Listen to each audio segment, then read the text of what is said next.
Thanks for downloading this episode from Teachers Talk Radio. You can find the full schedule and listen back to all our shows at ttradio.org. Enjoy the podcast.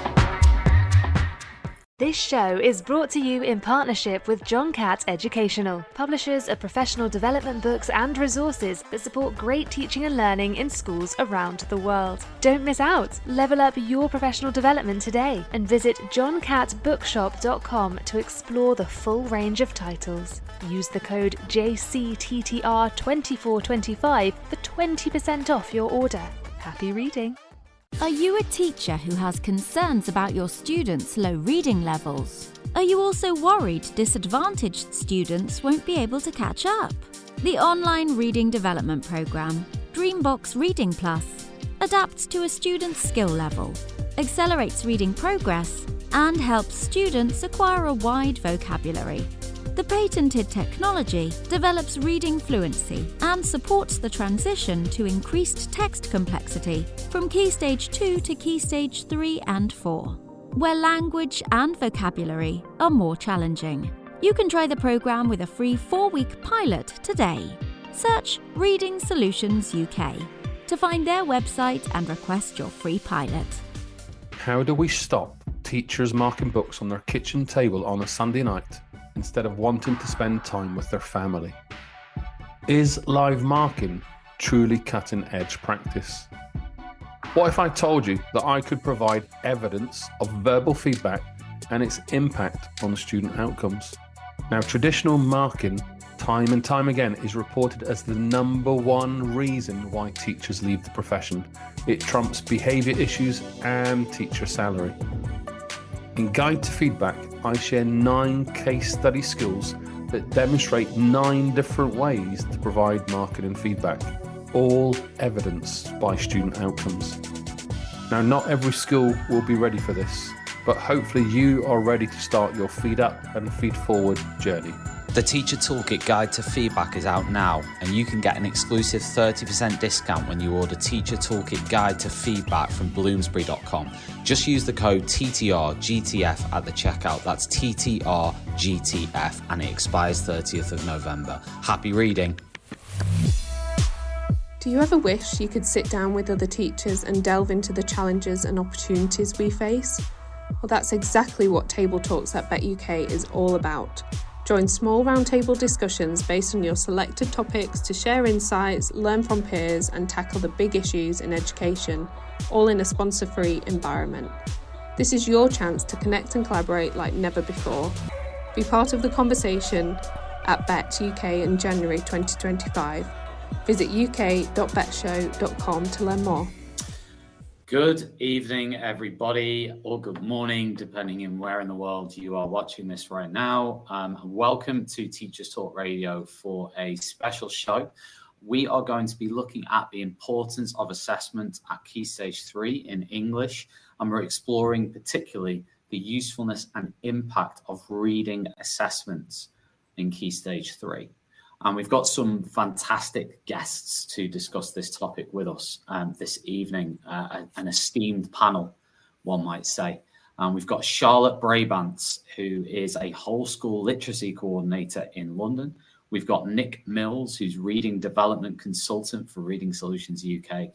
And we've got our very own Dr. Christopher Vowles, who is a head of English at a UK independent senior school. And joining me to co-host this show, this extravaganza on reading, is the wonderful Michelle Hines. Say hello, Michelle. Hi, everyone. I'm looking forward to tonight. Super. Absolutely. We really are looking forward to it. Now, just before we get started with the conversation, it would be great just to say thank you very much if you've started watching this live. We appreciate it. If you want to get involved in the conversation, because we are live, you can very easily do that by tweeting us or by leaving a comment on YouTube, and we'll put that up on screen. And of course, join the conversation. We'll read out your comment, or we'll get involved. That's what it's all about here. It's certainly not a closed shop. So yeah, that would be fantastic. Now, I'm going to hand over to Michelle now. Michelle, tell us a little bit about your, I was going to say view of reading, maybe your feeling about reading? So at the moment, I'm Key Stage 3 lead for English. So I think tonight for me is really relevant. And we, as a Key Stage 3 lead and a secondary school teacher, there are some serious concerns when it comes to reading. And one of the concerns is fluency. And we find that our students are not necessarily reading. They call words, they ignore the punctuation, they therefore can't answer the comprehension questions. And so there's a growing gap that we've discovered in the reading ages. And so by the time they get to Key Stage 4, because some of us don't have the expertise to address those gaps, or the school doesn't invest in programs to assist with that, they get to Key Stage 4 and they can't access the texts. And the text, there's no differentiation or adaptive texts when it gets to Key Stage 4 and 5. They have to read and decode and understand it. And so it is so important that, that gap from Key Stage 2 to 3, I don't know if it's a lack of consistency, or when they come to us in the secondary school, we treat them as blank slates, but whatever it is, hopefully tonight we'll get some insight into that. Super.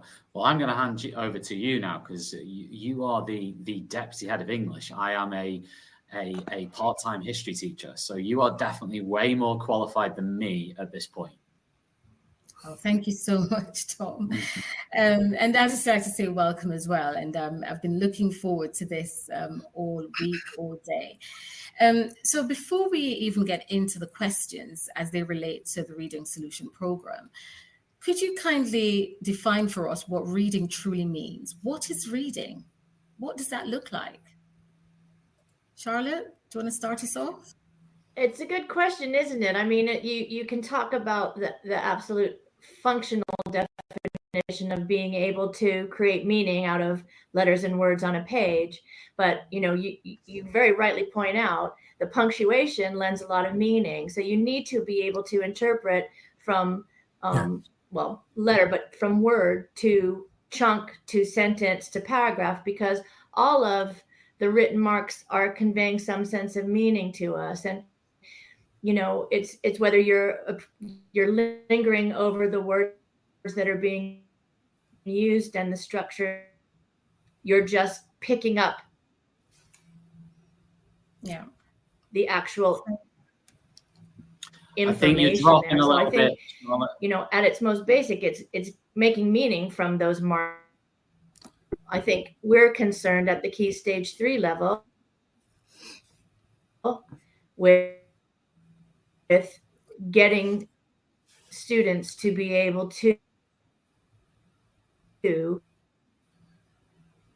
Yes, I think Charlotte's Wi-Fi is acting up. So Nick, would you like to carry on for us? I'll carry on. I mean, I'll just build on what Charlotte's just said. I mean, reading, it's a great question. It should have an easy answer, but it doesn't. I mean, we read every single day, but it is a complex cognitive skill.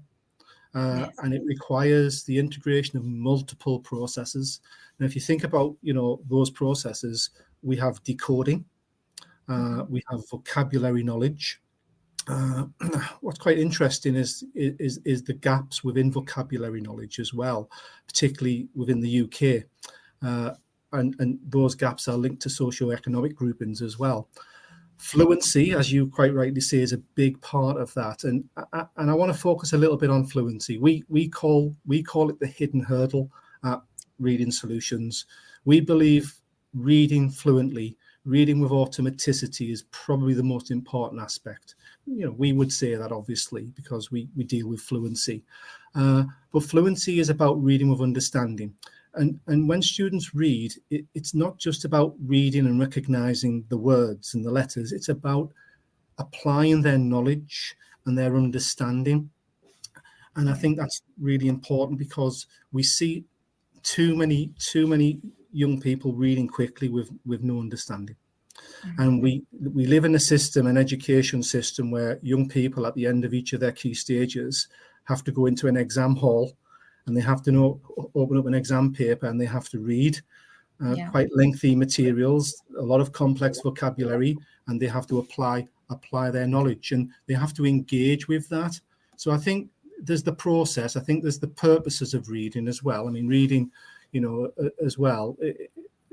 You acquire new knowledge, you learn new concepts. It's entertaining. We all read for pleasure. I think there's a critical aspect to it in terms of critical thinking, which I think builds lifelong skills for learners, and communication as well, to interpret messages and to communicate effectively. So I hope that's answered the question. Yes, very comprehensive. Thank you so much. And just some key things there is the hidden hurdle, that level of fluency, and making sure that they're reading for meaning. Very, very important. Chris, do you want to chip in from your perspective? How would you define reading? Well, I would certainly point our listeners and viewers to the Ofsted Reading Framework document, which was published in 2023, which gives Ofsted's perspective on what reading is. And I quite like their approach, actually.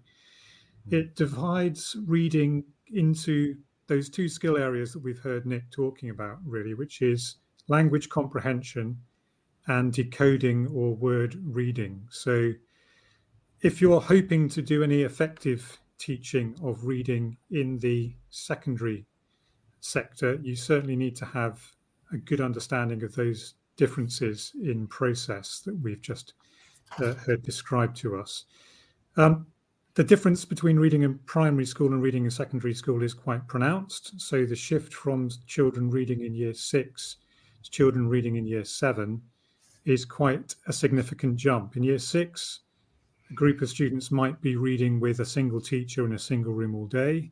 But of course, by the time they move into secondary school, they can often be reading in as many as 14 or 15 different classrooms with 14 or 15 different people. And reading in each of those subject areas will have its own specific domain requirements of those students. So one can imagine reading is a much, much more tiring process in early secondary than it is even in late primary. Yeah. That's a great point, Chris, actually. Can I just add to that, Michelle, if that's okay? That's a great point. Actually, a great point. It's the automaticity that we want. And I think you're right in terms of the changes and the differences between primary and secondary. When you're going to multiple classrooms and you are reading a different range of texts, the text that you're exposed to. And, we did a white paper in 2023 where we consulted with over 100 schools and senior leaders. And that's the one thing, Chris, that they were telling us about, the different range of texts, the academic texts, having to read for different purposes and extend that knowledge. So absolutely agree with you. And you're right about Ofsted. Ofsted brilliant documents every year. They're telling us, they're giving us help and advice, and that reading framework, it has fluency and automaticity written all over it. Thank you so much. So recently I attended a conference, and one of the workshops was on teaching fluency, and it was led by the head of English in a primary setting. And I chose to go to that workshop because I wanted to see what really took place in the primary setting. And it was very intense. I mean, they had choral reading and teacher was modeling and lots happened. But then the students come to the secondary school and it's not as intense. We just take it for granted that they should know these things already. So that leads me to the next question, which according to the findings from your research, the reading ages of year 7 students are on the decline. So my question is, based on your personal experience, do you think the Key Stage 2 assessment data is valuable? Is it providing enough for that transition to secondary schools? Any member of the panel could answer, please. Well, I'll answer it because I used to, in a former life, I was a senior deputy head of 2 secondary schools, and I used to oversee reading. And we used to get the Key Stage 2 SAT results, and they would tell us whether or not a student was secondary ready. Okay. Of course, you've got to be careful when you look at the SAT results, because the 2 components now for those SAT results are reading, the reading score, and the maths score, and they're put together. And I don't know whether you'll know about Progress 8, but all of a sudden, those students now have estimated attainments. One of the things that we found really interesting was, what do you do with a student that has a scale score of 120, but has a scale score of 80 in reading? And then their average attainment score is a level 4, a grade 4, a grade 5. So straight away we could see issues with that. But every year we would test the students. We would look, because we weren't believing the data. Now 91% of our respondents from our white paper actually said that they are administering their own baselines. We would routinely baseline our year 7s on entry, and we would get large groups of students that had chronological reading ages 3 to 4 years lower than their chronological reading age, but they were secondary ready in terms of the reading score. Yeah. So there were those observations. So, and because reading is part of the primary, reading is a huge part of what primary education does. The standards in primary school are fantastic. The students are coming in with quite rightly so. You look at the level of work that goes in our primary schools, but you get a scale score, you don't get anything else. It doesn't tell you anything about, can that student make inferences? Can that student summarize? What's the retrieval like? Are they able to point? So all you're getting is a scaled score. What do you do with that? And that's the dilemma for I think that many secondary senior leaders face.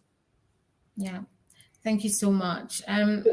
You've actually mentioned a little bit on my second question, but let me just ask him if you could elaborate a little bit more the implications for secondary schools, especially with regards to Progress 8. What is the impact on that? If you could elaborate a little bit, please. Well, I mean, again, it's that estimated attainment from coming in from year 6 into secondary school, and you have those estimated attainments, and the students have to attain those grades to make average progress.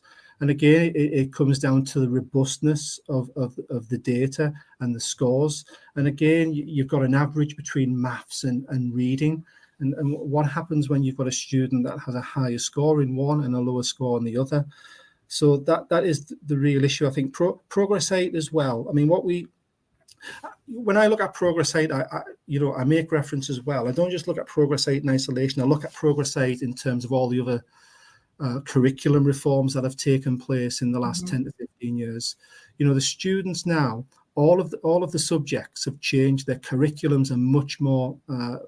There's much more content within they're much more rigorous. The exams are usually terminal. There's a huge increase of tier 2, tier 3 vocabulary, and then you've got these estimated grades. And I think there's a real pressure on schools and educators to really accelerate progress. But again, it comes down to how do you make impact in a school? You have to have a really good conceptual understanding of the barriers to learning. You really have to understand: is it fluency? Is it vocabulary?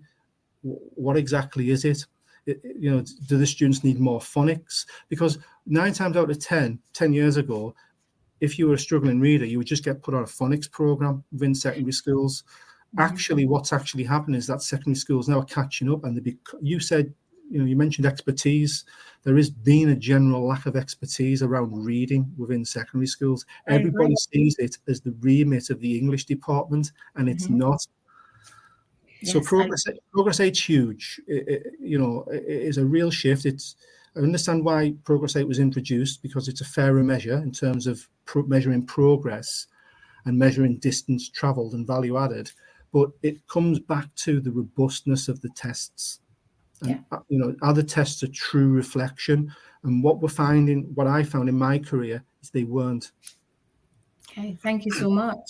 I think we have a question from Adriana. What about EAL students and the increase in numbers in secondary schools? How are we catering for them as well? Do they impact on the outcomes as well in these tests? So Charlotte, don't know if you'd like to start us off first, and Chris, I'd love to hear from you. Well, they definitely do. I mean, I'm coming from a school where we have the numbers on record are 74% for us are considered EAL. And that's largely because their home languages aren't English. That doesn't necessarily mean that they don't have some, fluency, whether it's acquired here or as a language acquisition through just speaking. But one of the things that we're seeing more and more of every year in the past 5 years, it started really before COVID. The area where my school is an area where lots of refugees and asylum seekers are either placed or come. So we're seeing lots of unaccompanied asylum seekers with not just EAL, but with no English. And that becomes quite a difficult thing to capture. When you're talking about reading, we're starting from the very, very beginning, teaching the basics of the English alphabet. And we're talking about some students who probably, or quite often we know, they don't have high levels of literacy in their home countries or in their home languages. So there is a real impact. I think when you talk about EAL, you need to be able to take into account the nuances there. One of the good things, though, that we found when we were using other systems to assess reading and to try and support reading, phonics obviously comes in there. But if you're trying to do one of the traditional tests and somebody doesn't speak any English, you're sort of at a loss to get any sort of insight into what they can do. But with some of the things that we can use now with our online platform, with Reading Plus, we can use the visual skills. We can start supporting vocabulary straight away.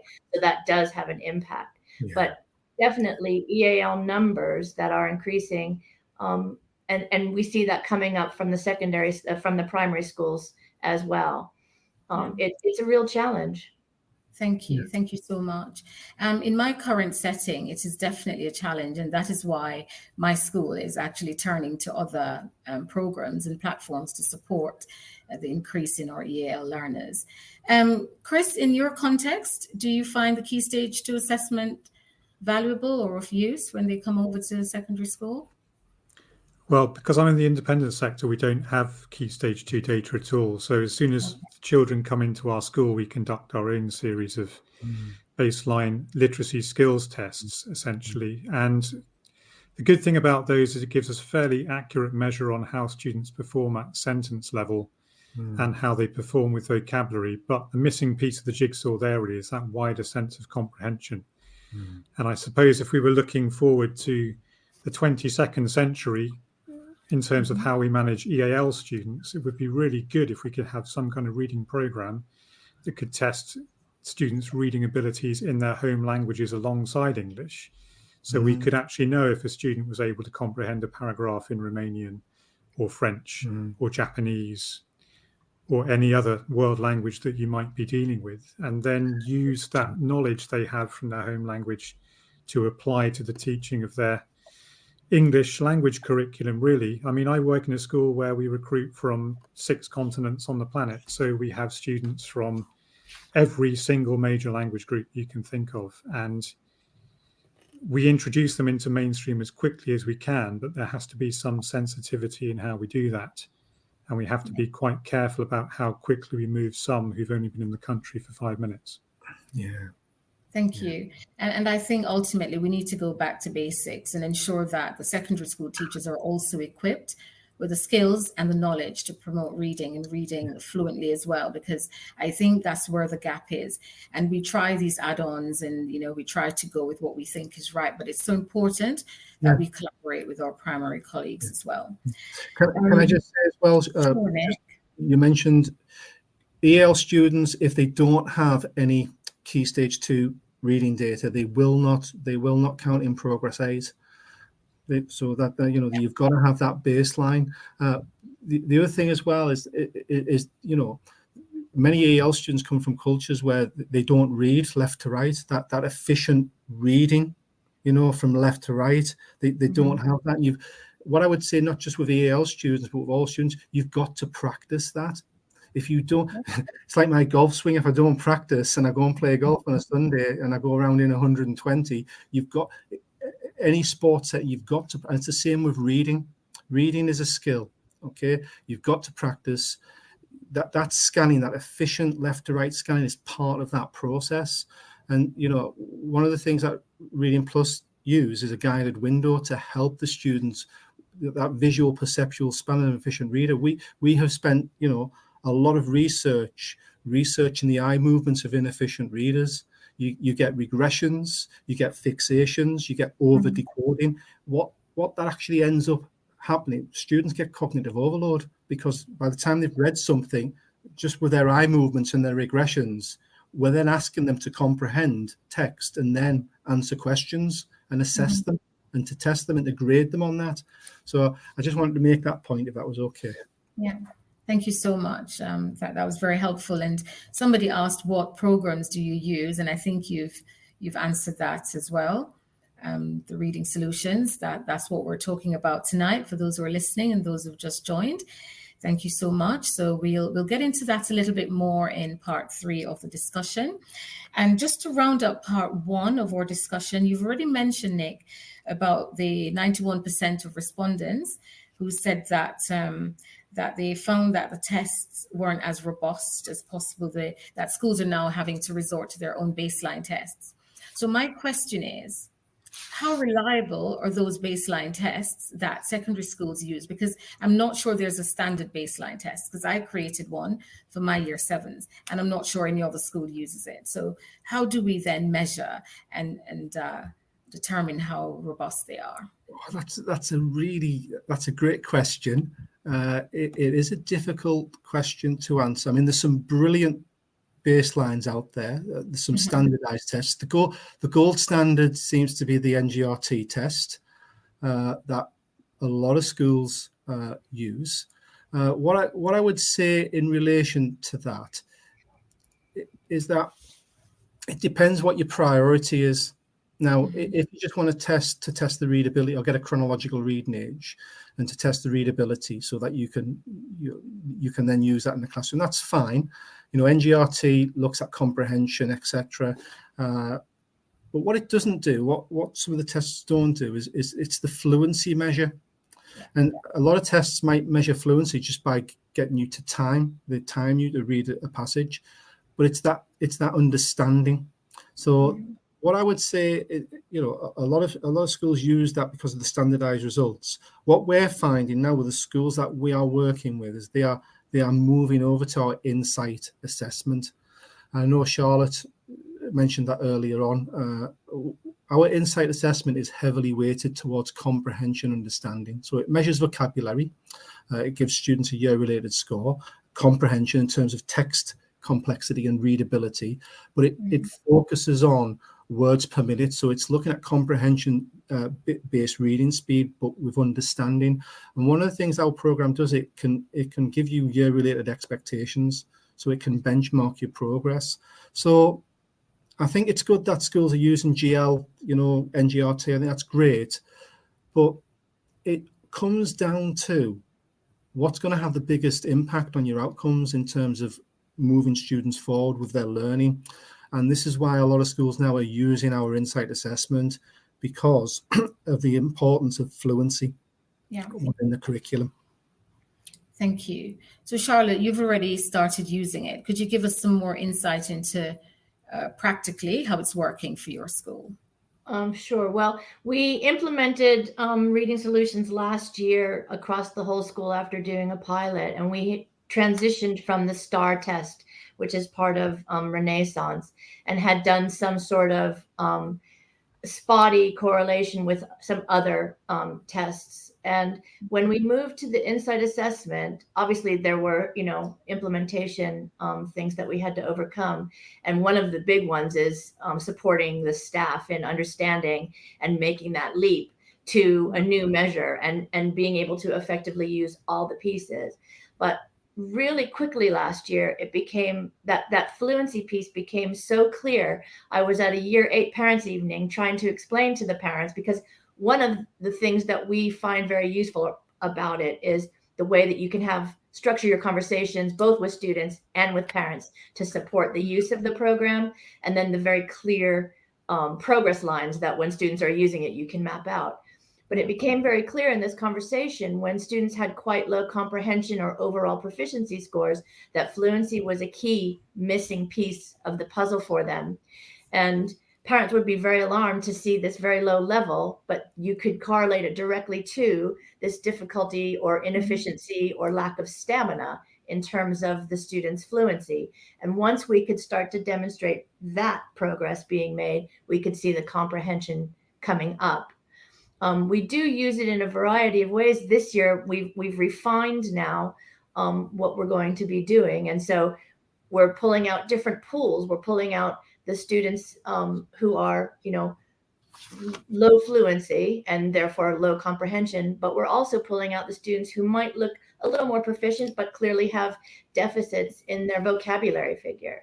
So there are all sorts of ways we can use the tool, but that fluency comprehension correlation was just absolutely so clear, and it just drove the conversations that we had.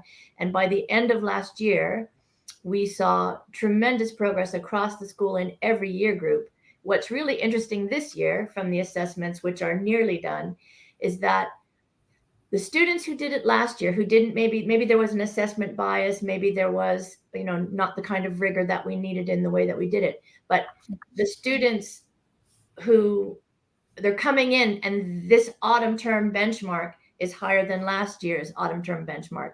Maybe that's used from last year. We're not quite sure what that is, but we can see we're already starting from a higher benchmark than we were last year. And that includes our New Year 7s. Oh, fantastic. That's excellent news for those who are piloting the program or those who are considering it. That is really good to see that it is being trialed. It has been trialed, and there is some progress. That's really good to know. So Nick, a part of the program, the way it's advertised, that it's adaptive. Could you explain to us the adaptive aspect of it, please? Because that's a buzzword at the moment. Well, the good thing is that the adaptive nature of the program means that in terms of a teacher and a senior leader, you don't need to do anything. What the program will do is it will assess the students' reading proficiency. It will break it down into the different components. It will put the students onto a personalized program within the program. It will make sure that the texts that the students have access to have appropriate challenge and readability. We use Lexiles. One of the biggest issues that staff tell us, what senior leaders tell us, and again, I'm referring to our white paper, is engagement and building stamina. So we make sure that students are given the right word count. The program very quickly will determine whether or not the students need to go into fluency focus. So they're reading too slowly or they're reading too quickly. We have a lot of boys that read really quickly, but they don't read with understanding. Equally, what the program will also do is it will look at the text complexity. It will make the decisions and adapt. It decrease, increase the text complexity. It has this wonderful feature called the guided window. So when the students are reading, they read with a guided window. So I'm teaching my young son he's in year 3. I'm using my finger to read. As soon as I take that finger off, he's all over the place. That's like the guided window. It's around about 20 to 25 characters. And again, it's the visual perceptual span of an efficient reader. So the students will read with the guided window, and then it's a release method. It's then released and they read independently. If the students are struggling, because that speed is bespoke to the student, but the program knows what the year-related expectation is. So it's pacing the students to get to that speed, but it won't let them until they've shown consistency on the program. And they do that by getting combos, reading 2 texts. And again, the amount of texts that they read is highly personalized. There's visual prompts. There's page breakers within the program. But what the program will do, it will slow the students down and it will make those adaptations. And that's really, really powerful. It will put the students in support mode, and it will give the educators, it will give the senior leaders and the teachers real-time data. So as the students are interacting with the interface, you're getting that immediate feedback in terms of what the students are reading. And we've done that on purpose. We've done that to reduce teacher workload. We know that teacher workload is absolutely, and expertise within fluency is a huge issue moving forward for schools. Mm-hmm. Yeah, thank you so much. I saw Charlotte nodding away in agreement about the adaptive aspect of the program. So that sounds brilliant. And based on your description, Nick, I'm sure it will also build the students' confidence, because I find a lot of times, the students, they lack the confidence in reading as well, or reading aloud. They do. I mean, the worst thing you can do with a student, particularly, is give them a piece of information, a piece of text to read that's too complicated. It will destroy them. And I've seen that in my own experience, where you ask somebody to read or you present information. And again, I'll go back to the point I made earlier. Reading is the remit of the English department. It's not. It affects but how do you change your practice within a classroom? So I was a history teacher, Tom, for 28 years.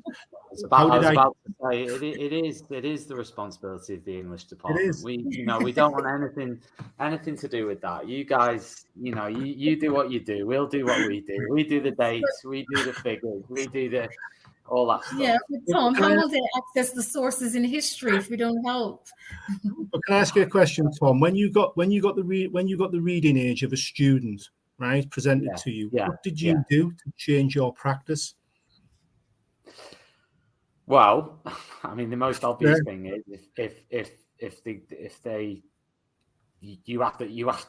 I mean, to be fair, I've just worked in a special school where the reading ages were lower primary in most cases. So, and that's every student there. There might have been maybe the odd one who was at secondary, maybe lower secondary level. So my entire teaching changed. But in answer to your question, nothing to do with the history department. Yeah, absolutely. And also, no, it's not absolutely. You're supposed to disagree with that. But even the text, even using textbooks, have the texts, the information that we're providing, even exam boards, have they been written to develop reading?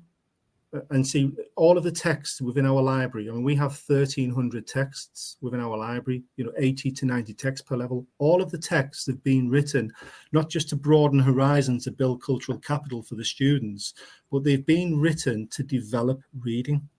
So in terms of tier 3 vocabulary, if you're reading a text that's got a really low Lexile score, you're going to have greater frequency of those command words and that complex vocabulary within the texts. So and that, for me, I think that's a bigger issue than what for us as a panel. But I think there's a broader issue just in terms of resource and what we present as children. Thank you so much. Tom, do we have time to move on to part 2 before a break? Do we continue? Well, I will. Well, I will very briefly, just for 30 seconds, remind everybody what Reading Solutions is and how you can get it, because I know Nick at the end is going to mention that you can actually benefit from a 4-week free pilot. That's right, Nick, isn't it? It is, yeah. We're so confident. Yeah, and if you're watching this on desktop, then you can scan that, and you can scan it, and it'll take you straight to the page where the free trial can be accessed. If you're not watching on desktop, then just visit Reading Solutions website, and you can find it there, and you can get your 4-week free trial of everything we're discussing today. If you've got further interest, but I'll pass back to Michelle. Thank you very much. And just before I move on to my questions in part 2, more schools are moving away from making the literacy coordinator English teachers these days. So I think that is such a good move, because it's always the English department's responsibility. So hopefully more history teachers will become literacy coordinators, PE teachers, you name it, so that we all take ownership. But thank you very much, panelists, for your insightful discussion so far. We've talked a little bit about the challenges of reading assessments.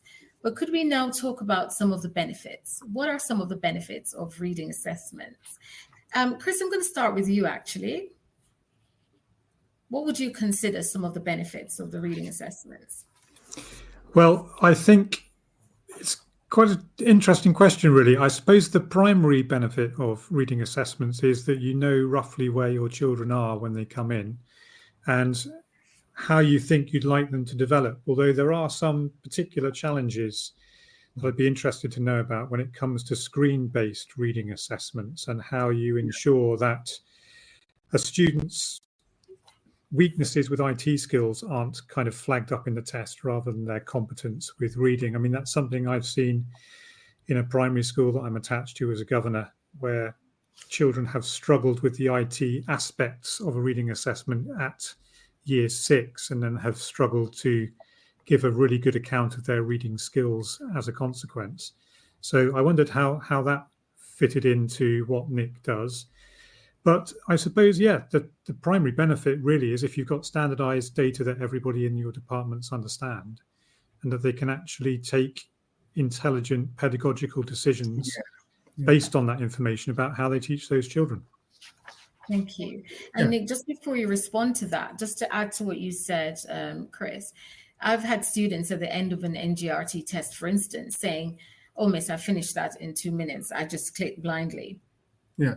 And so it skews the outcome. So so they can't do that on Reading Plus because Right. of the adaptive nature of the program. It will know if they're doing that, and it will put them on hold, and it will give the teacher instruction to speak to them. But I think you've raised a great question, Chris. I don't know where I don't know whether I've got an answer for it. But what I would say is we're not looking to replace books, certainly not. We're looking to aid and improve reading efficiency and fluency, and it's that transition from that tool into reading, as a lifelong skill. But we do have to recognize that the vast majority of reading that young people do in the 21st century is on a screen. Can I just say, and this makes me sound really, really bad, probably, but 98% of my reading is on a screen. I can't remember the last time I read a paper-based book. Bye, everyone. It's okay, Tom. I think it's okay. Let's turn this into a therapy session. It's okay. No, with the advent of the Kindle and all these other devices, people stop turning pages. But for me, I love turning the pages and smelling that brand new book. I am still that era. I have a feeling Chris will agree with you. I have a sneaky feeling. Well, and I will as well. I'm not just the whole school. I'm a reformed English teacher. I'm the librarian. I'm the transition coordinator. I have lots of jobs. And we do a lot to encourage to make that transition from the online platform, which we say is reading, deliberate, structured, independent reading practice to get better, to be able to enjoy more reading of books and pages. Yes. And could I just add to what Chris said, and back to what you said as well, Nick? So Chris spoke about the students not being able to access the IT or to manipulate it. Hence, it causes problems with how they access the test. And then the point was made that most of them are exposed to reading online anyway. I don't think that's the issue. It's the digital literacy. And you'd be surprised to know how many of our students do not know how to navigate the basics on a computer. They can access social media and they can do all these fancy things with all Snapchat and whatever. But ask them to make a Word document and they flounder. Miss, how do I do that? So I find the opposite. As I get older, I find it harder to do things like that on computers. Reading Plus is so adaptive. It is simple. I mean, it's a click. It is a click. But you're right about digital literacy. Not just in digital, but literacy, health literacy, for example. People being able to access that information just to make everyday decisions. No, you're absolutely right. Yeah, thank you. So I'm just going to move on to my other question with regards to reading assessments. And according to the RSUK Key Stage 3 white paper, almost 40% of the survey respondents reported that assessing reading was more difficult than ever. So my question to you is, and I'm going to go to you first, Charlotte, what makes a good reading assessment?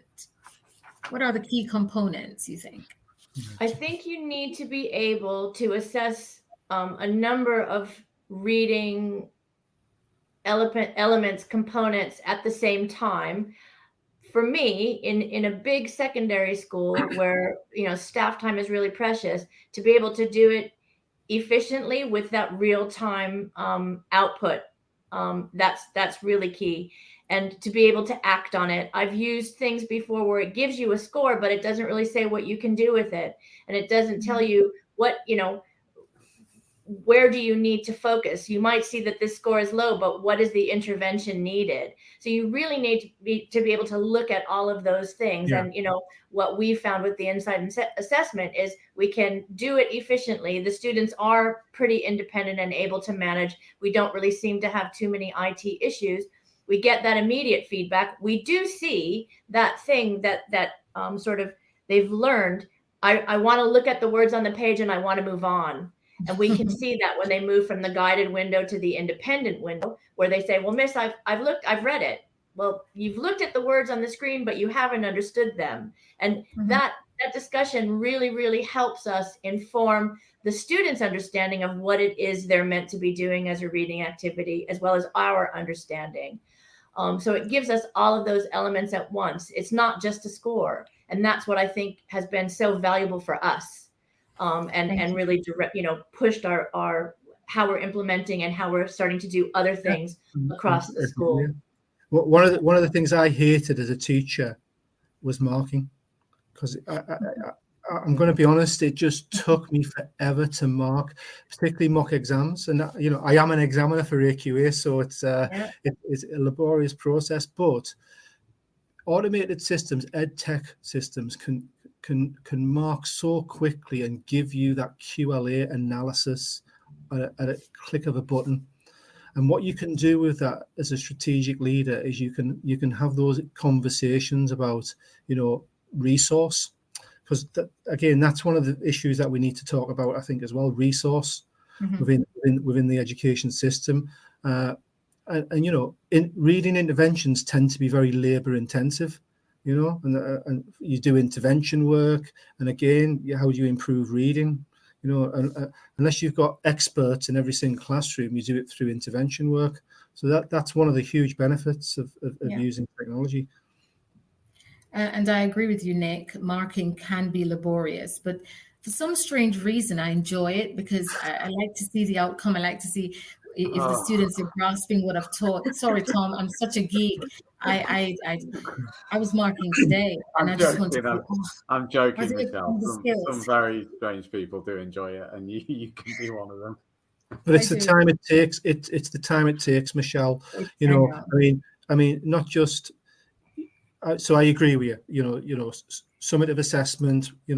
Marking, giving the students fit, changing your teaching practice, formative practices as well.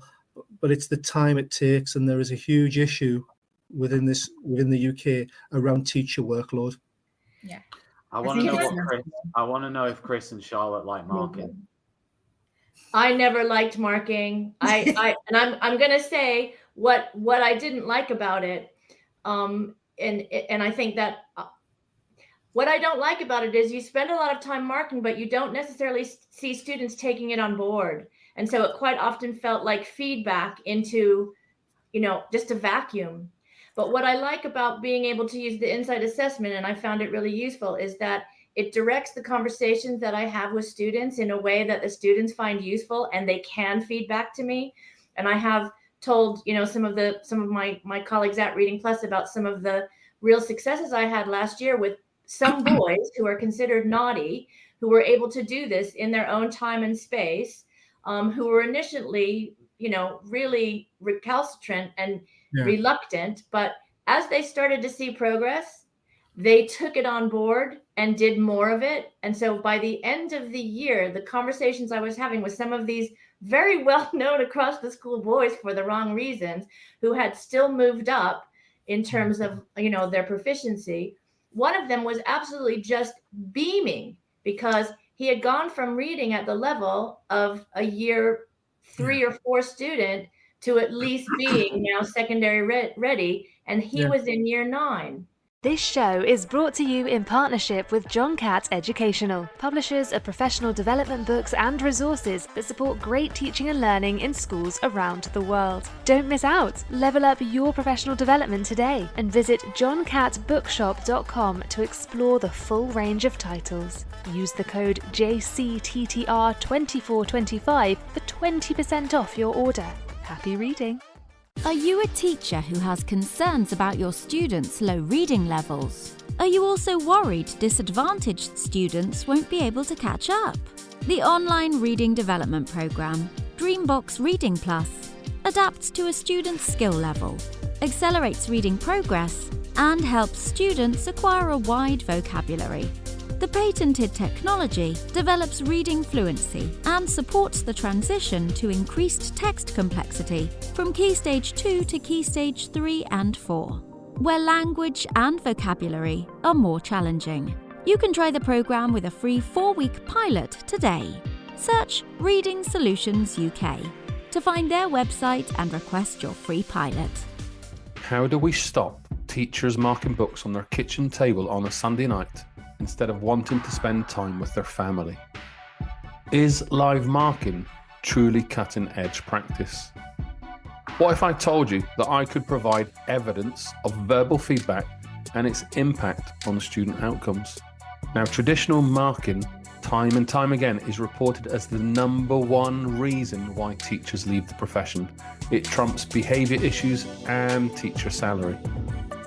In Guide to Feedback, I share 9 case study skills that demonstrate 9 different ways to provide marking and feedback, all evidenced by student outcomes. Now, not every school will be ready for this, but hopefully you are ready to start your feed up and feed forward journey. The Teacher Toolkit Guide to Feedback is out now, and you can get an exclusive 30% discount when you order Teacher Toolkit Guide to Feedback from Bloomsbury.com. Just use the code TTRGTF at the checkout. That's TTRGTF, and it expires 30th of November. Happy reading.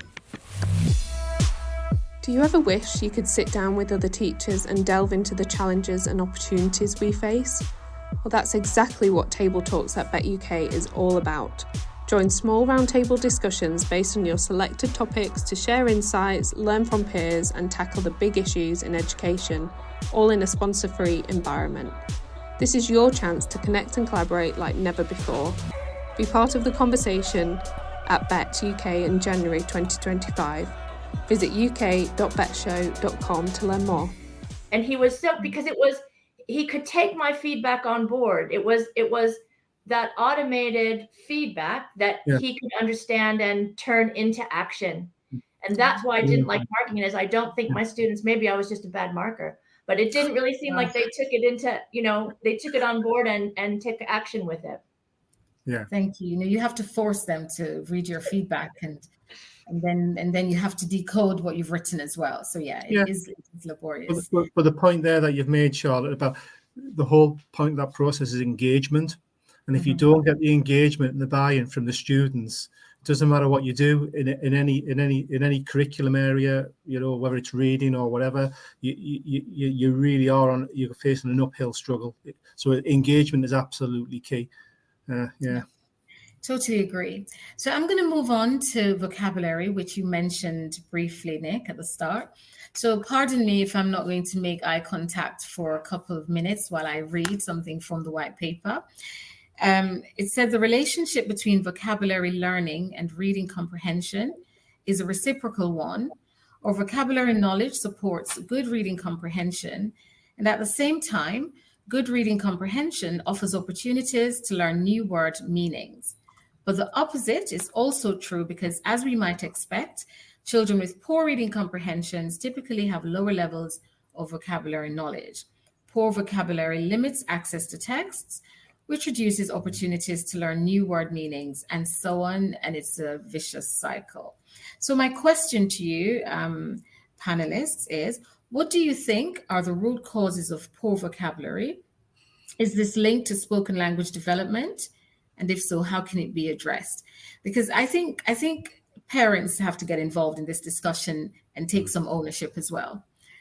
So, Nick, would you like to go first? Oh, I'm still thinking about it. I mean, this could be a really controversial answer. Let's go for it. Well, I'll jump in while you're thinking this controversial answer right now. Yeah, he's trying to be a spin doctor at the same time. Go on, Charlotte. I was just going to say, I don't think there is one cause. I do think part of it is, at home. I do think it is not a lot of, rich dialogue and exposure to lots of different kind of talk. I really do think spoken language is the key for all of this. And we've referenced before, if you're in a home environment where English isn't the main language, or, there's all sorts of things that I think lend to that. But I also think we're all aware of tier 2 and tier 3 vocabulary, but how well is it taught? How explicitly is it taught? And because I'm also sort of have worked as a mentor with ECTs and doing all sorts of learning walks across departments, and the staff in those departments, this is probably, I think, why the English department tends to be seen as the home for reading and literacy. They don't necessarily feel confident or skilled in even how to model reading, let alone being able to teach vocabulary and all the things that they really need to do. And so I think some of the moves for real driven disciplinary literacy, which combines the, the vocabulary expertise with how you read, what a text looks like in different subjects, is really crucial. And I think that's where I think some of the secondary environments, we see that students aren't being supported, but are we supporting the staff to be able to support the students? And do staff know what to do with that data? I mean, so often I see, and I don't want to pick out history, so I'll choose another subject, but, in a different humanities subject, okay, here's some text, now read it. And they'll either have the student read it aloud, which we know could make lots of students cringe, or they just have the students read it silently. I do puzzle, and that's this year's goal, is to get people to understand why, you really need to make those opportunities for that reading and for that explicit vocabulary instruction. But I am aware that I've gone onto the disciplinary literacy banner, and it's not necessarily that's wider than just vocabulary. Well said. Thank you so much, Charlotte. I heard the passion there, training the teachers so that they're confident to do that. Nick, are you ready to share with us? Hear your thoughts. I'm glad. It is the home environment. It is cultural. Yeah. There's no doubt about it. If you live in a house where there's the oracy part of it as well, and the communication, and the culture, the learning culture within your house. There's no doubt about it, because that for me promotes engagement and intrinsic interest in reading. I think as well, you've got to see the value in reading and what it can do for you. I think young people, they're not stupid. They know that if they can see the value in something and how it can benefit them, then they'll do it.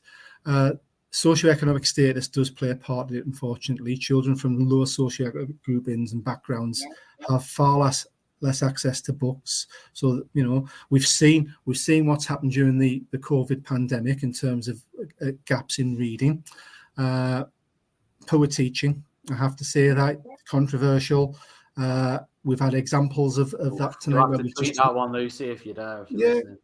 We've had examples of that, and again, when I say poor teaching, that could be, I'm just talking about teaching, I'm talking about textbooks, exam boards. I'm talking about a lack of expertise in reading, teacher training, the lack of focus on vocabulary. Although I think schools are getting better at teaching vocabulary, what we find is that the vocabulary levels are higher than the comprehension levels. So I think you're right to mention the tier 2, tier 3 vocabulary. For me, the big issue is engagement and culture. Yeah, thank you. Yeah, very well expressed. Completely agree with what both of you have said. And vocabulary is becoming more explicit in the curriculum, I've found. As a matter of fact, in some schools, it is now embedded in policy that you have to share your keywords and vocabulary. But sometimes you find that teachers will just get the students to copy the keywords and the definitions, and that's the end of that. Yeah. And when students are reading and they go, "Miss, what does this word mean?" I ask them to read the words around it. But sadly, they don't know what the words around it mean either. So there's another struggle.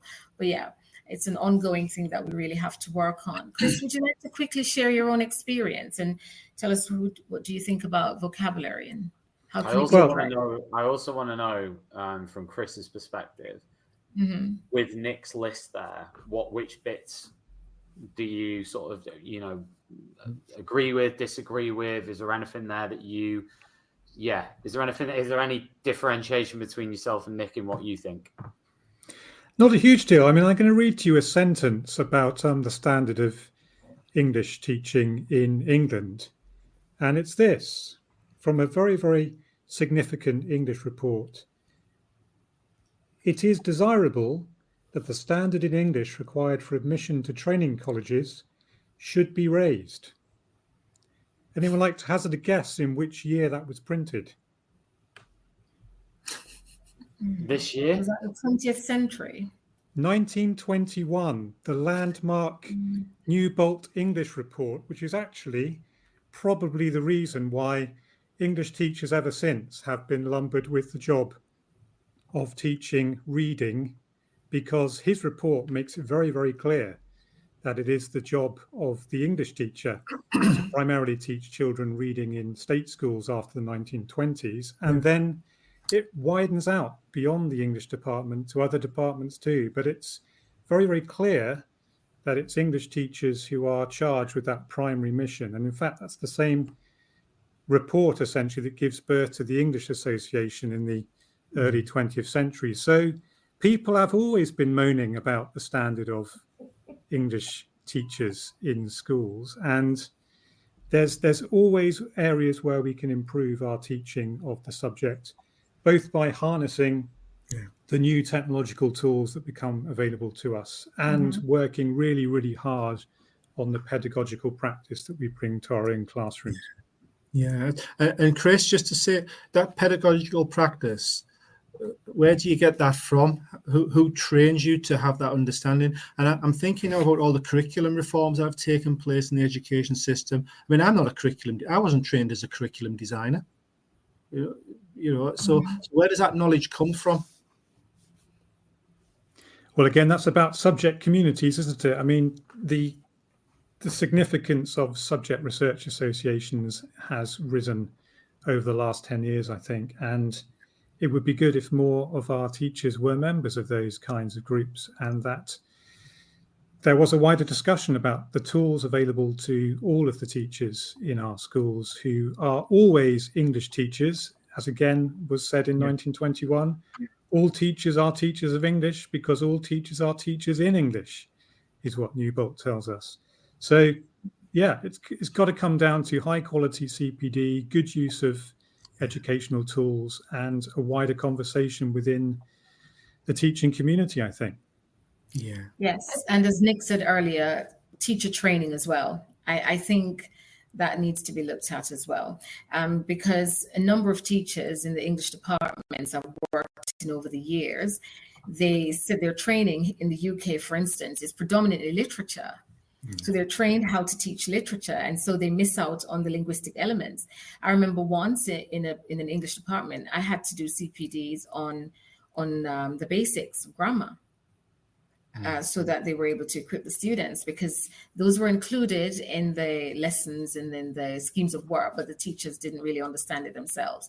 So I think definitely teacher training as well as all the other factors.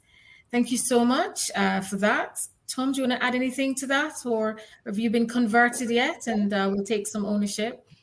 I honestly don't need converting. I'm fully on board with what everyone said, really. Of course. Apart from making history teachers do more work, everything else I'm totally on board with.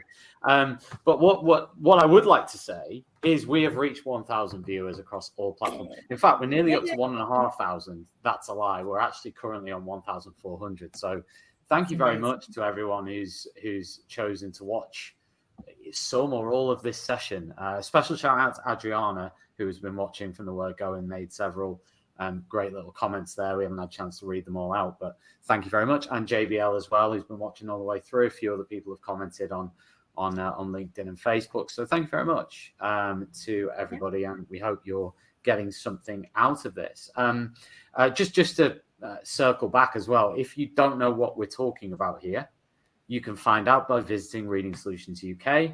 You can ask Nick, who is on screen now, Nick Mills. You can message him and ask him for the 4-week free pilot, or you can just sign up on the website. Get yourself 4 weeks for free, and then you can enjoy it and see what you think about what we're talking about and what Charlotte and Nick are talking about particularly. So just to, I'll move on now to a few questions, and this one interests me because it's specifically around what happens after assessments, after the assessments are done. So in the school, assessments have been done. So what are your next steps? And I guess this is firstly, pointing towards Charlotte. also Chris, I'd love to hear from as well. I know Chris's situation is slightly different because it's an independent school and there might be slightly different assessments, etc. But when you get assessment data back, what are your next steps? What do you do with it? Well, I'm going to just start with the insight assessment. It's not dissimilar to what we were doing before. Was okay. Here's what it says about your reading. Now let's get you reading, and now let's try and see if we can boost you. But what we found before was that there were not very many windows to intervene or to check when the process is going on, if that makes sense. You can't really tell when someone's reading a book how they're reading a book until they finish the book and then feed back to you. With Reading Plus, how we've implemented it is we're using it not just as an intervention tool, but we are using it as an integral part of our, I have to say, English curriculum. They have a lesson in the library. All students in Key Stage 3 and Year 10 have a lesson in the library every fortnight. And a part of that is using Reading Plus. They don't come into the library to use Reading Plus. There are other structured activities, whether it's teacher modeled reading, whole class reading, reading groups, reading interventions take place.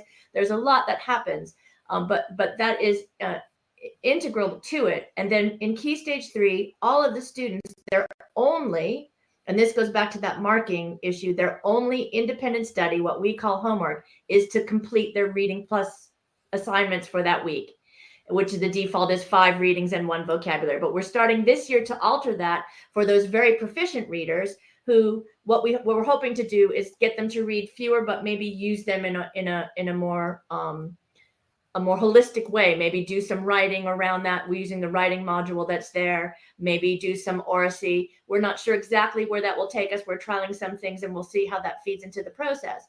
But we'll let the students get on with that. We'll be monitoring their usage. But again, that real-time marking, that feedback, every morning I can go in and see who's got a certificate because they've leveled up, who's made combos. We can use the leaderboards in a way that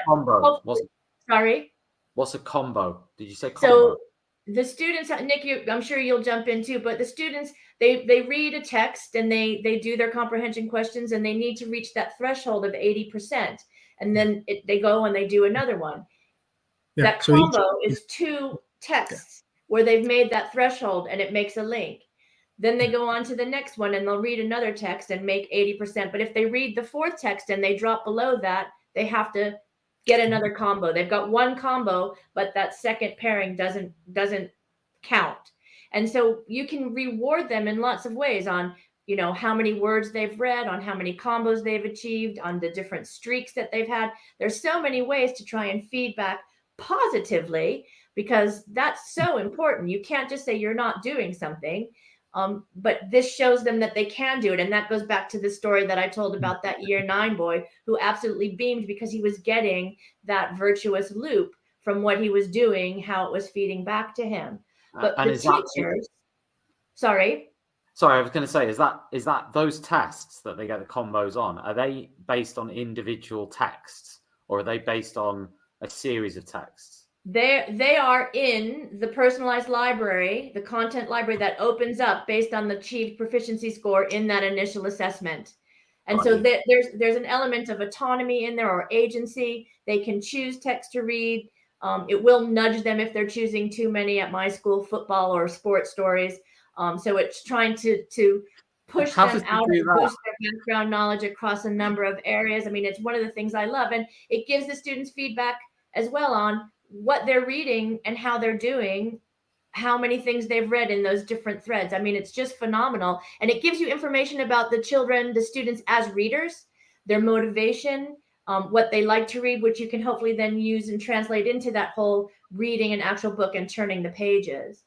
But one of the things I was going to say is it helps the teachers too, because it's automated. The teachers don't have to mark. You can go in the morning and you can see who did what you asked them to do and how well did they do it. No, that's absolutely superb. And I'm presuming from what you mentioned, like a streak before. So is that sort of like a Duolingo type thing? I gather it would be much the same, Nick, if you want to talk about that. It's gamification, I suppose. It's just the number of texts they've read at 80%. and they get rewarded for that. So again, you're right, Charlotte. The combo is the 2 texts at 80%, and it's like a link in the chain to get to level up. So what the program wants you to do, it wants you to level up. It wants you to move from you might be in year 6 and you might be reading a library which is year 5 related in terms of text complexity. It wants you to level up, depending on your Boris Johnson style. Depending on your other scores, it will give you a range of combinations. So you might need to get 10 combos to level up, so 20 texts, but it wants that consistency. So, it wants to see you read the text, and to get 80%, you're given 10 really, really complex, the comprehension-based questions, but they're really robust questions. Not just inference. Well, I think inference is difficult anyway, but they go on to the higher order thinking skills, recognizing different points of view. There's comparative questions within the program. So, and it does have a gamification feel. It's like an intelligent Kindle, really. That's the way that I would describe it. That's what I was just going to get at, and I was going to ask Charlotte as well on that, is whether that competitive element, because I've seen that with different programs in schools I've worked in. It's worked really well. Not just for reading, but for other areas, right? If there's some sort of, I say competitive element, it can just be competition with self. So it can be, I've managed to move up this many levels, whatever, right? So what I was interested in, Charlotte, within the school is, do you sort of publicize anything, or do you just say if they want to talk about it they can, or do you have like leaderboards or anything like that, or I know like can be controversial, but it's worked. Like in one school I was in, worked really well. It wasn't with Reading Solutions, it was with something else, but they basically gave out certificates for different things, and it was all linked to progress within this particular program. So we do try and use it and publicize it. One of the things, we have a history of using our pastoral teams as well, and the deputy heads of year are sort of charged with overseeing, I won't say reading, but sort of reading success and reading engagement in their year groups.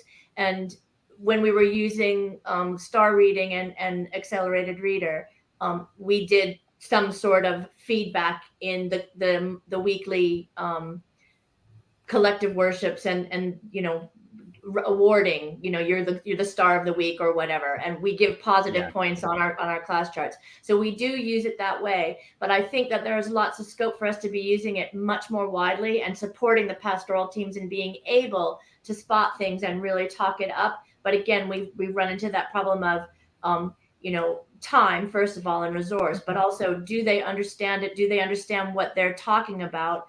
And we have had some problems before where it's not quite clear, so they're maybe rewarding the wrong things. But we give out the certificates. Last year, I gave out somewhere around just approaching 800 certificates to students who had leveled up between year 7 and year 10. Because like I say, we are using it as part of our daily practice. It's not just an intervention tool, but it is also our first line of intervention across other departments.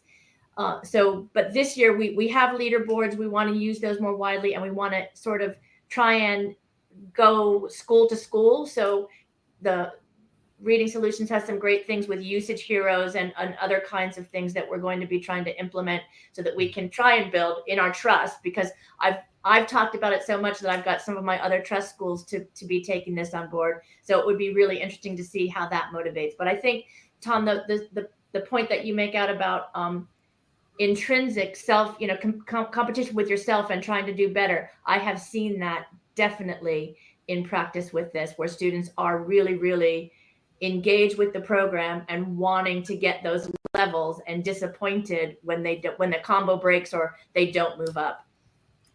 Could I ask a quick question? Yeah, Tom? Nick, how often does the program generates a report, and who gets it? It's automated. So when the students level up, the program just automated alerts the staff, and you can just click a button and it will generate the certificate. There are also other other awards that are linked to the student interface to do with combos and gaining powers. So when a student gains powers, it might help them if they don't get 80%. We have a website full of downloadable resources for schools and packs. You can get leaderboards, charts, etc. I mean, the leaderboard, just listening to Charlotte there about the leaderboard, it's fantastic. I mean, I had one school, just very quick, I won't name the school obviously, but one school that went on a pilot and then purchased the program very quickly, and it became a competition with just what you mentioned, Tom. It became a competition between the different classes. Seen that.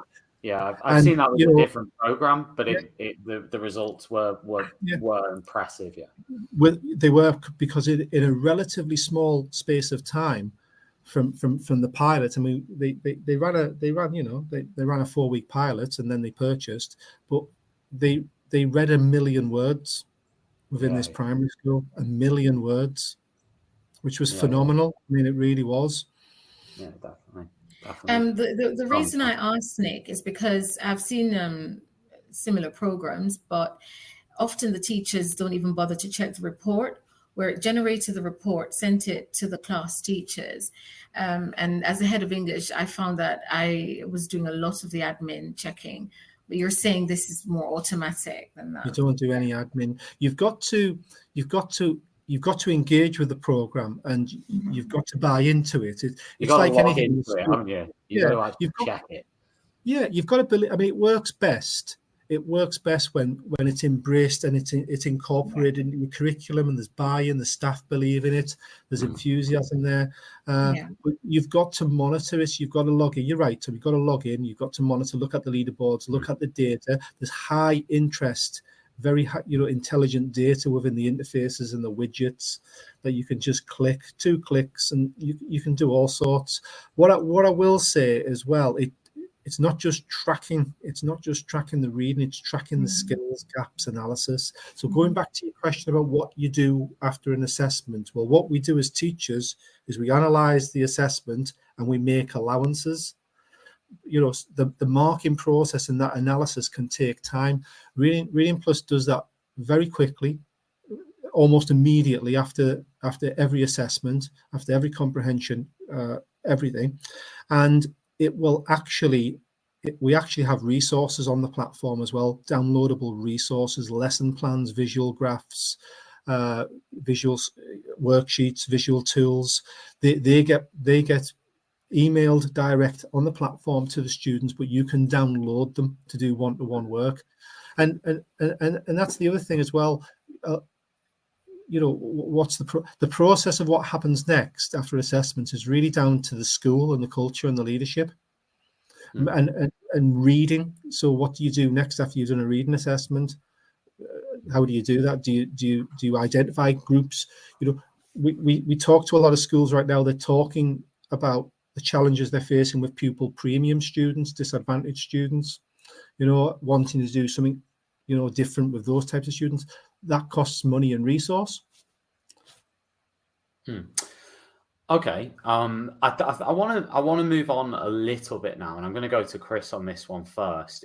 What are some tips or best practices do you think to implement closing the gaps that are highlighted in assessments? Now I'm going to pitch that to you, Chris, in a general sense. So just when you do assessments in your school, with Key Stage 3, what do you do to implement changes to close the gaps? So one thing we do quite quickly, speaking from the English department perspective initially, is we make decisions about how we adapt our existing curriculum resources. So we might make decisions to move away from one particular unit and move towards another, because we're not restrained by the national curriculum in the same way that state schools are. And we might make specific decisions about how we offer extra support to individual students in class, and then also how we plan out their intervention program for them as well. So in our context, it's more really most students present with some kind of gaps when they're coming in from different education systems. So we're quite used to each year seeing fluctuations in reading ability in each year group. when they enter the school. So we have to make quite quick decisions on how we adapt things there. So I suppose one question I would have for Nick, actually, based on our experience, we did previously use a digital reading tracking program that also developed their skills. One of the reasons we moved away from it was the instability of our population, because we take students in each of the 3 terms. So I wondered how well your system was able to adapt with students coming and going mid-year. What do you mean? What do you mean, Chris? So, for instance, we might have year 10 students join us in September at the start of the academic year, and a different cohort come in January of year 10, and another cohort come in a bit later on in the year. So how it deals with tracking it tracks students at different entry points. Yeah, because it's fully automated, it starts with the baseline assessment, and the process is it baselines the students, it puts them into startup mode, it's checking the baseline assessments, and then it's giving that student that personalized pathway. So essentially, the students are, from start to finish, it's their interaction within the program and their usage. So that's how it deals with it. You can remove students at any point from the program. You can because the way that it works is we sell licenses and they're reusable. So you can have that fluctuation. But in terms of making rapid progress, we would typically want to see about 8 weeks of usage to get accelerated progress in terms of fluency. But the program's because the program, Chris, is fully adaptive. It just enrolls the students onto the platform, and then it's literally down to the students to. There's no teacher instruction. The program does everything for you. What we're asking staff to do in schools is to provide that resource in terms of building it into your curriculum. But who's on the program is really down to you. You can make informed decisions about who you put onto the program and how long they're on the program. Our typical gains after 8 weeks, our typical average gains after 8 weeks of usage are 20 to 30 words per minute in terms of fluency with understanding, which is significant, and between 1 and 1.5 years in terms of text complexity gain. So, but I understand it's difficult to manage those situations and those groups of cohorts, but the students can access the program as well because it's online. The students can access the program at home as well. Thanks for that, Nick. We're now moving towards the very end. And in fact, this is our last question, which I'm going to pitch to Charlotte initially, and then feel free to jump in, probably Nick on this one, but certainly Charlotte first. I want you to just tell me, Charlotte, in a minute, how you use Reading Plus to identify and close the gaps. It starts with that initial assessment, and it goes on from there. I should have said this when we talked about what do we do after assessment. That information has to be shared across the school, and so it is uploaded and is used widely. It's part of the system that we use for setting homework and doing seating plans.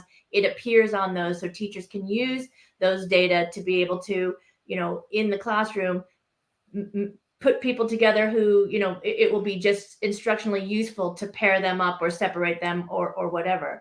But the school that I'm in has, 30% disadvantage and 30% free school meals. We have all of these demographics that we're looking at, and we're very, very clinical about tracking them. So we know who those students are. We'll go right to this instructional report. We'll go right to these data. We'll marry them up, and we'll say, what do we need to do to support those students?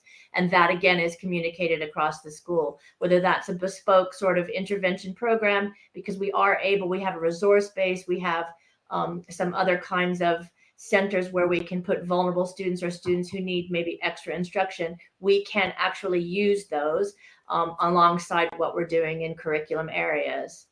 So there's all sorts of ways we pinpoint and use those data. And Nick, just briefly, if you want to add anything to that.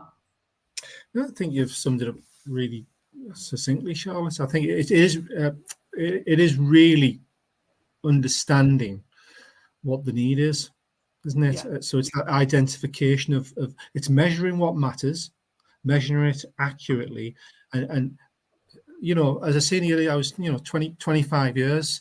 There's a lot of waste in the education system. Invest in something that works. You've got to implement things that have real impact. So you've got to measure what matters. And what I would say as well, again, there's a summative and a formative element to the program. You can baseline assess the students 3 times in an academic year. And the formative side of the educator site is the fact that you are tracking and monitoring every single interaction that the students have on the interface. And you're able to use that and make decisions, real decisions in terms of what you do next as a school. So that's all I really have to add with that, I think. Brilliant. Thank you, Nick.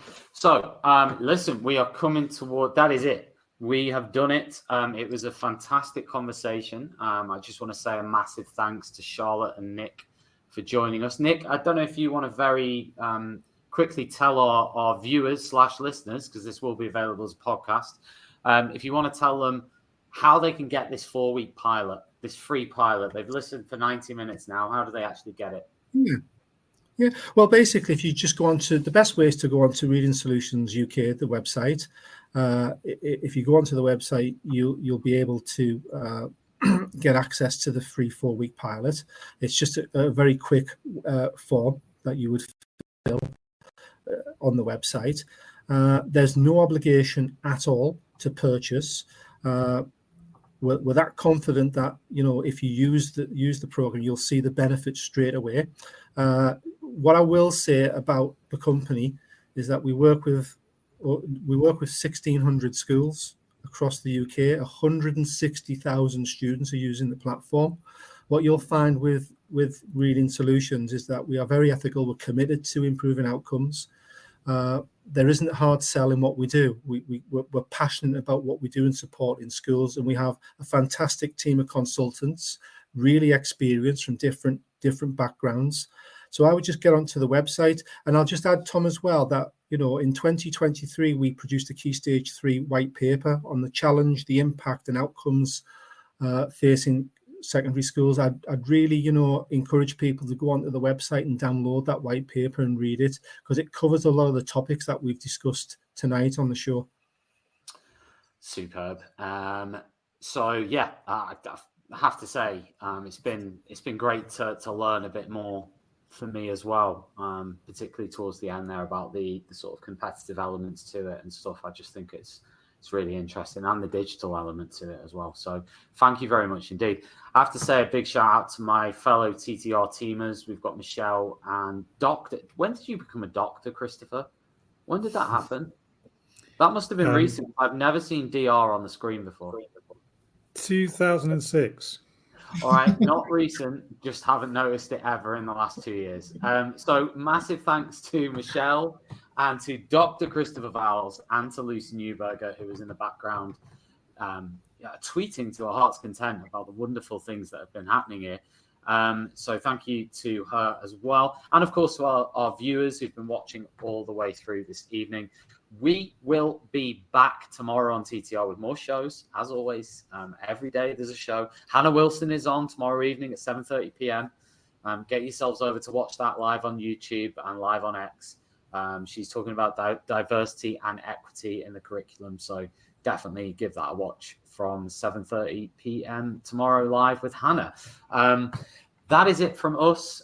Thank you very much, everybody, and good night. You've been listening to Teachers Talk Radio.